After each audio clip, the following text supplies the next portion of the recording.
Chapter 27. The anthem booms in my ears, and then I hear Caesar Flickerman greeting the audience. Does he know how crucial it is to get every word right from now on? He must. He will want to help us.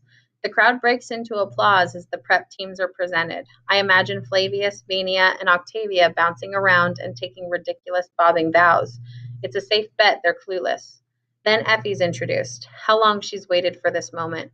I hope she's able to enjoy it because, as misguided as Effie can be, she has a very keen instinct about certain things and must at least suspect we're in trouble. Portia and Cinna receive huge cheers, of course. They've been brilliant, had a dazzling debut. I now understand Cinna's choice of dress for me tonight. I'll need to look as girlish and innocent as possible. Hamish's appearance brings a round of stomping that goes on at least 5 minutes. Well, he's accomplished a first, keeping not only one but two tributes alive. What if he hadn't warned me in time? Would I have acted differently?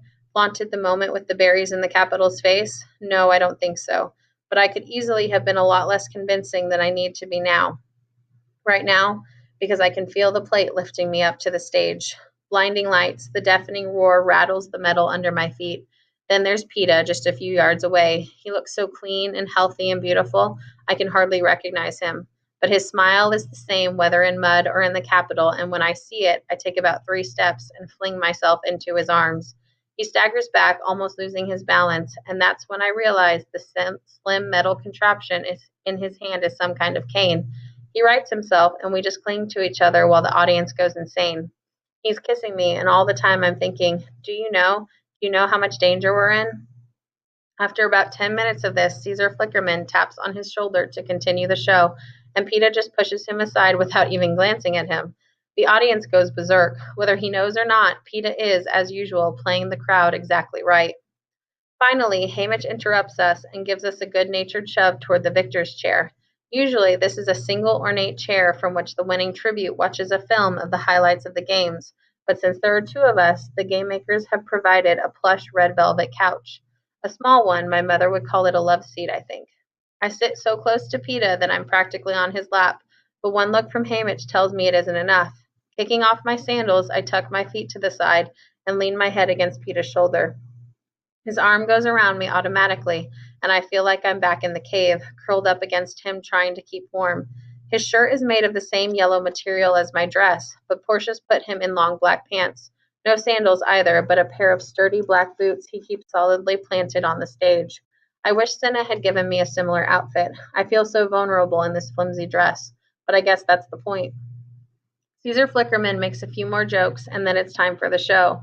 This will last exactly 3 hours and is required viewing for all of Panem. As the lights dim and the seal appears on the screen, I realize I'm unprepared for this. I don't want to watch my 22 fellow tributes die. I saw enough of them die the first time.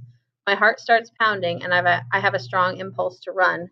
How have the other victors faced this alone? During the highlights, they periodically show the winner's reaction up on a box in the corner of the screen. I think back to earlier years. Some are triumphant, pumping their fists in the air, beating their chests. Most just seem stunned. All I know is that the only thing keeping me on this love seat is Peta, his arm around my shoulder, his other hand claimed by both of mine. Of course, the previous victors didn't have the Capitol looking for a way to destroy them. Condensing several weeks into 3 hours is quite a feat, especially when you consider how many cameras were going at once. Whoever puts together the highlights has to choose what sort of story to tell.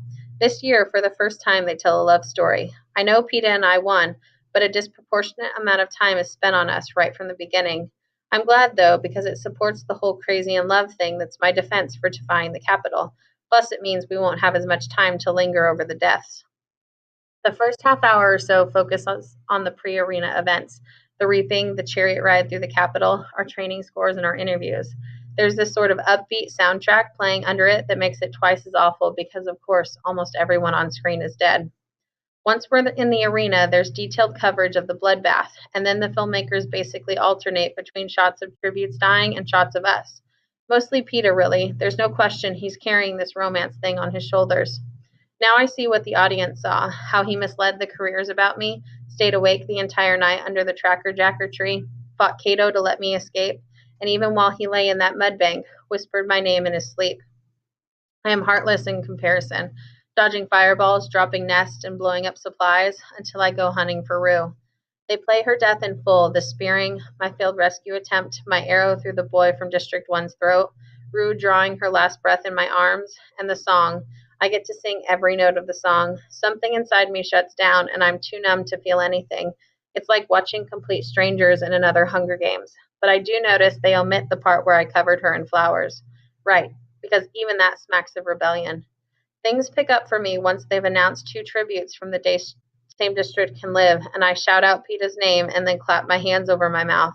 If I've seemed indifferent to him earlier, I make up for it now by finding him, nursing him back to health, going to the feast for the medicine, and being very free with my kisses. Objectively, I can see the Mutts and Cato's death are as gruesome as ever, but again, I feel it happens to people I have just met. I have never met.